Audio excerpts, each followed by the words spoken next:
ठीक मिल गया अभी फैलादार हो बड़े बड़े बाल भी हवैया काटा भी हवैया कीड़ा खाए नहीं सका चिड़ेला।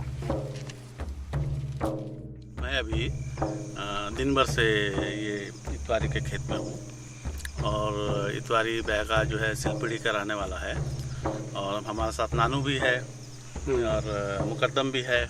नहीं, हम पिछले 10-12 साल से कोशिश कर रहे हैं इस इलाके में कि बैगाओं का जो पुरखा की जो खेती था जिसको बैगा लोग बेवर कहते हैं, उसमें बहुत सारे किस्म के अनाज जो है एक साथ उगाते थे और उसमें हल भी नहीं चलाते थे।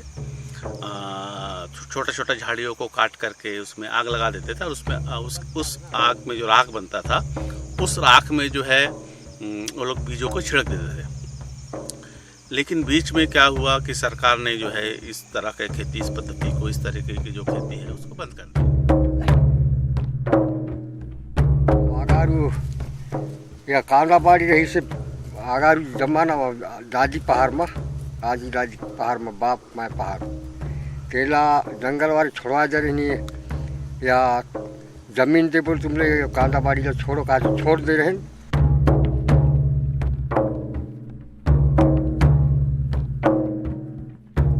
लेकिन कुछ बैगा जो है अपने जीने के लिए, खाने के लिए बेवर खेती करते रहे। बहुत सारे बैगा छोड़ दिया लेकिन उनका एक ही समस्या था कि बीज हमको नहीं मिलता है। बेवर का जो बीज था पुराने ज़माने में वो नहीं मिलता था।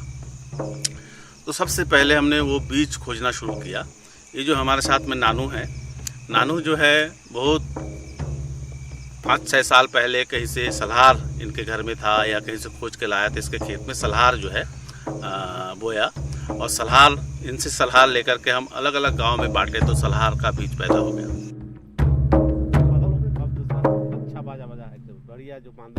अच्छा, पूरा देश में बेवर की बात अगर करते हैं तो बेवर की बात करने से, क्योंकि छोटी छोटी झाड़ियों को जलाते हैं और जैसे जलाते हैं तो हमारे जो पर्यावरण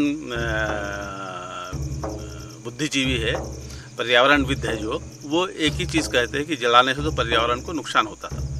हमारी कोशिश ये था कि हम कैसे बेवर के बीज, जो बेवर की जो बीज है उसको बिना जला के, हल चला के खेती कर सकते हैं कि नहीं कर सकते। मैंने बहुत कोशिश किया बैगाओं को समझाने के लिए कि भाई ये बीज जो है तुम हल चला के खेती करके देखो, लेकिन हमारी बात पर इन्होंने कभी भरोसा नहीं किया। इनका एक ही जवाब होता था कि नहीं नहीं नहीं नहीं, बिना जलाए बेवर नहीं हो सकता था।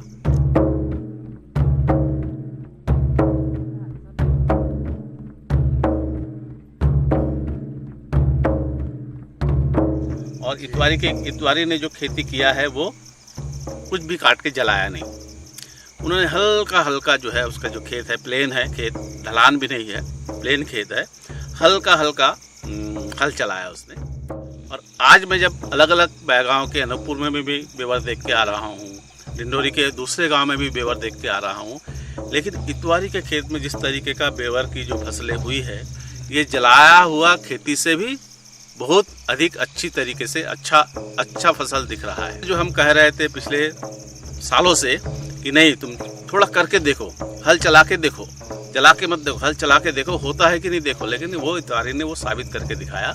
अगर बेवर के बीज को सही समय पर थोड़ा थोड़ा हल चला के भी अगर हम खेती करते हैं तो वैसा ही खेती होगा जैसे हम जला के बेवर करते हैं।